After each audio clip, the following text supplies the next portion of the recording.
तो जैसा कि क्लास 12 के विद्यार्थियों के लिए मैं सामान्य हिंदी का क्वेश्चन पेपर जो है प्रीवियस ईयर में जो भी बोर्ड एग्जाम में हुए हैं उनको मैं आप लोग को अवेलेबल करा रहा हूं।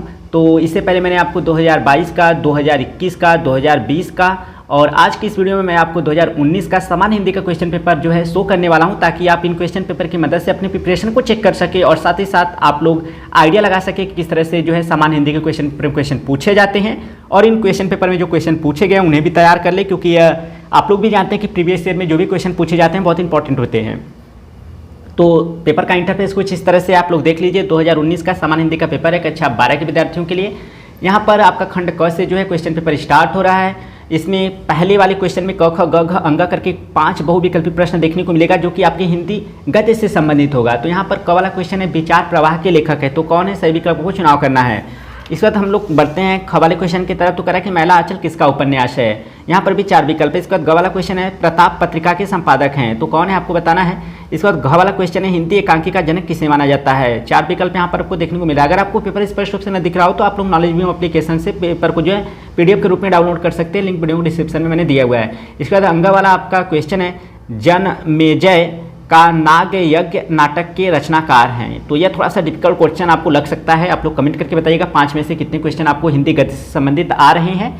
इसके बाद आपका दूसरा जो क्वेश्चन है यह हिंदी पद से संबंधित क ख ग घ अंगा करके कुल 5 बहुविकल्पी प्रश्न आपको देखने को मिलेगा।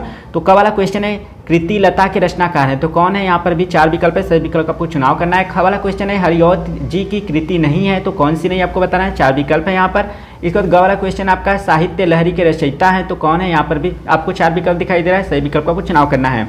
घ वाला क्वेश्चन है हिंदी साहित्य में किस काल को स्वर्ण युग कहा जाता है, तो यहाँ पर भी 4 विकल्प है, सही विकल्प को चुनाव करना है। देखिए बहुत सारे विद्यार्थी कमेंट करते हैं सर आप आंसर बता दिया करें, तो देखिए मैं आंसर इसी वजह से नहीं आपको स्पष्ट करता हूँ ताकि आप जो है अपनी प्रिपरेशन को पहले चेक कर सके। पहले से ही टिक रहेगा तो आप वैसे ही जान जाएंगे कि यही होगा, तो अपने नॉलेज को आप चेक नहीं कर पाते हैं। और ऐसे रहेगा तो एक बार आप जो है इन्हें तैयार करने के प्रयास भी करेंगे तो आपको जो है अच्छे से और भी क्वेश्चन देखने को मिल जाएंगे किताब में, ठीक है। इसके बाद अंगा वाला क्वेश्चन देख सकते हैं इनमें से किस समय सीमा को द्विवेदी युग के नाम से जाना जाता है, ये आपको बताना है। इसके बाद आपका तीसरा जो क्वेश्चन है वही स्टार्ट हो रहा है, कह रहा है कि दिए गए गद्यांश पर आधारित निम्नलिखित प्रश्नों के उत्तर दीजिए। तो यह गद्यांश आप देख लीजिए, इससे संबंधित यहाँ पर आपको प्रश्न दिखाई दे रहा है। इन प्रश्नों का उत्तर आपको ऊपर दिए गए गद्यांश के आधार पर देना है। अगर आपको यह गद्यांश नहीं समझ में आ रहा है तो अथवा करके एक और गद्यांश आपको देखने को मिल जाएगा। तो आप चाहें तो इस गद्यांश को पढ़कर जो है नीचे जो प्रश्न पूछे गए हैं उनका उत्तर दे सकते हैं। तो किसी एक का आपको उत्तर देना है, चाहे आप अथवा वाला करें या फिर जो आपका पहले पूछा है। इसके बाद आपका चौथा प्रश्न स्टार्ट हो रहा है, कह रहा है कि निम्नलिखित पद्यांशों पर आधारित निम्नलिखित प्रश्नों के आप उत्तर दीजिए। तो यह आपको देखें पद्यांश देखने को मिल रहा है। इस पद्यांश को आप देख लीजिए, हो सके तो स्क्रीनशॉट ले लीजिए, नहीं तो मैंने बताया कि नॉलेज बीम एप्लीकेशन पे जो है पेपर का PDF जो है अवेलेबल करा दिया जाएगा, तो आप लोग वहाँ से डाउनलोड कर सकते हैं। नॉलेज बीम एप्लीकेशन का लिंक वीडियो को डिस्क्रिप्शन में है। तो देख लीजिए इस तरह का आपका पद्यांश है, इससे संबंधित यहाँ पर पहला, दूसरा, तीसरा, चौथा, 5वां करके प्रश्न पूछा गया है।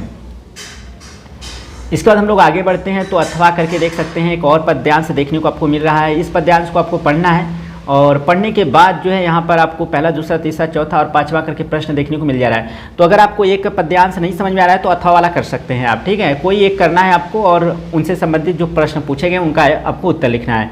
इसके बाद आपका क्वेश्चन नंबर जो 5वां का क है, देख सकते हैं निम्नलिखित में से किसी एक लेखक का साहित्यिक परिचय देते हैं, उनकी प्रमुख रचनाओं का उल्लेख कीजिए। अधिकतम शब्द सीमा 80 है, तो आप 100 वर्ड्स के आसपास लिखें। यहाँ पर पहला, दूसरा, तीसरा करके 3 लेखक के नाम दिया गया है कि इसमें से किसी एक लेखक आपको साहित्यिक परिचय देते हैं, उनकी रचनाओं का उल्लेख करना है, ठीक है। प्रमुख रचनाओं का उल्लेख करना है, सारी रचनाओं का नहीं। इसके बाद ख वाला क्वेश्चन देख सकते हैं, कह रहा है कि निम्नलिखित में से किसी एक कवि का साहित्यिक परिचय देते हैं, उनकी प्रमुख कृतियों का नाम लिखें। तो यहाँ पर पहला, दूसरा, तीसरा करके 3 कवि का नाम दिया गया, किसी एक कवि का आपको साहित्यिक परिचय देते हैं, उनकी प्रमुख कृतियों का आपको जो है उल्लेख करना है। इसके बाद आपका जो है छठा क्वेश्चन स्टार्ट हो रहा है। इसमें कह रहा है कि पंचलाइट अथवा बहादुर कहानी के उद्देश्य पर प्रकाश डालिए। ये हमेशा ही पूछेगा, आप इसे अच्छे से तैयार कर लीजिए। इसके बाद अथवा करके है लाठी अथवा ध्रुव यात्रा कहानी का कथा संक्षिप्त में लिखिए। अधिकतम शब्द सीमा 80 है, तो 100 वर्ड्स के आसपास लिखें, उससे ऊपर भी चले जा सकते हैं आप, थोड़ा बहुत, ज़्यादा नहीं, ठीक है। इसके बाद क्वेश्चन नंबर 7 है स्वपठित नाटक के आधार पर किसी दिए गए प्रश्नों में से यानी किसी एक प्रश्न का आपको उत्तर लिखना है। अधिकतम शब्द सीमा 80 है, तो 100 वर्ड्स के आसपास लिखें।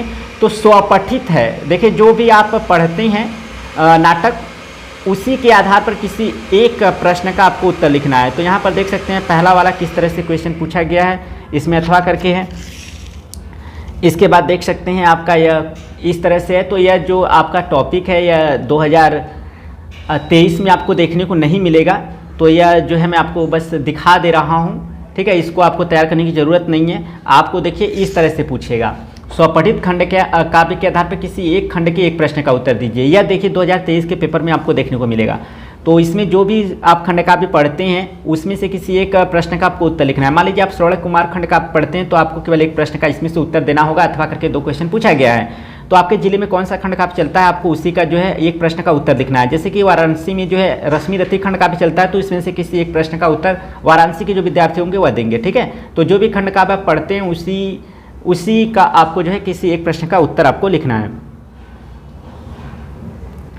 अब इसके बाद हम लोग आगे बढ़ते हैं और आगे के प्रश्न देखते हैं। तो यहाँ पर देख सकते हैं सत्य की जीत खंड काव्य है यहाँ पर, इसमें भी 2 प्रश्न है, एक प्रश्न का आपको उत्तर लिखना है। इसके बाद आपका खंड ख स्टार्ट हो रहा है। क्वेश्चन नंबर 9 का क कर रहा है कि निम्नलिखित संस्कृत गद्यांशों में से किसी एक का संदर्भ सहित हिंदी में अनुवाद कीजिए।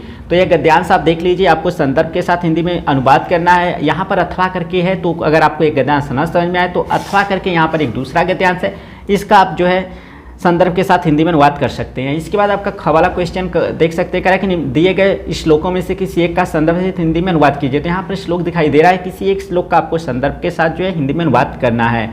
अथवा करके 2 दिखाई दे रहा है श्लोक, तो केवल एक का ही।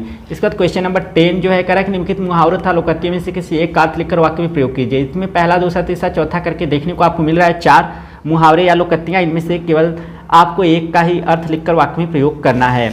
इसके बाद देख सकते हैं क्वेश्चन नंबर आपका 11 का क, निम्नलिखित शब्दों के संधि विच्छेद के सही विकल्प का चयन कीजिए।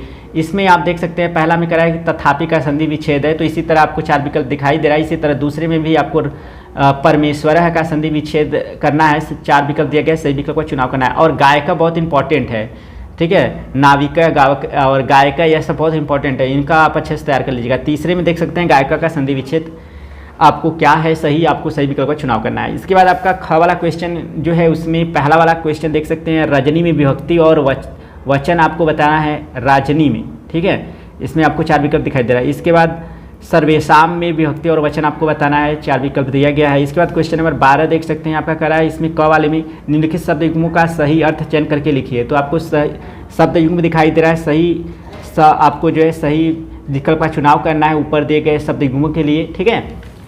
इसके बाद यहाँ पर भी दूसरा देख सकते हैं शब्द समूह दिया गया है, सही विकल्प आपको चुनाव करना है इसके लिए। इसके बाद ख वाला क्वेश्चन करें, निम्नलिखित शब्दों में से किसी एक शब्द के 2 अर्थ लिखिए। तो किसी एक शब्द के 2 अर्थ लिखने हैं। इसके बाद ग वाला क्वेश्चन देख सकते हैं, निम्नलिखित का वाक्यांशों के लिए एक शब्द का चयन करके लिखिए। तो यहाँ पर देख सकते हैं आपको शब्द समूह देखने को मिल रहा है, जो आंखों के सामने हो उसे एक शब्द में क्या कहेंगे, तो यहाँ पर देख सकते हैं। इसके बाद आपका दूसरा देख सकते हैं, जानने की इच्छा रखने वाले को एक शब्द में क्या कहते हैं, 4 विकल्प है, सही विकल्प को चुनाव करना है। तो आप हमें कमेंट करके बताइएगा कि आपको कितने क्वेश्चन के आंसर आ रहे थे। इसके बाद घ वाला क्वेश्चन देख सकते हैं, लिखित में से किन्हीं 2 वाक्यों को शुद्ध करके लिखिए। तो यहाँ पर पहला, दूसरा, तीसरा, चौथा करके 4 वाक्य दिया गया, जिसमें से केवल 2 वाक्यों को शुद्ध करके आपको लिखना है। इसके बाद क्वेश्चन नंबर 13 है, इसमें क ख ग देख सकते हैं। इस तरह से आपका रस से और अलंकार से और दोहा छंद से जो है क्वेश्चन पूछा गया है। तो जैसा निर्देश दिया गया वैसा आपको लिखना है, ठीक है।